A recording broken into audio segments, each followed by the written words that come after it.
Бих казала, недобре развитата сфера на инвестиции в сектора здравеопазване остана в годините така нареченото долекуване, защото всеки един пациент, преживял тежка диагноза, след изписването му от основното лечебно заведение, винаги остава на грижата на семейството, за които е много трудно такава грижа да бъде осигурена в домашни условия.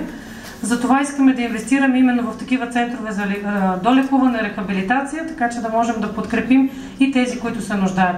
Вярвам, че така постигаме по-големия ефект, мащаб от тези инвестиции и се надявам не само да получим подкрепата на Европейската комисия, която днес, благодарение на вас, ще убедим, че си заслужава инвестицията, но най-важното е все пак да има повече здрави хора, повече българи, които да лекуваме, които да не напускат държавата.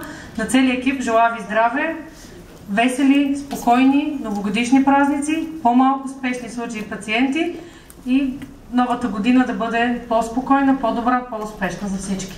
Благодаря.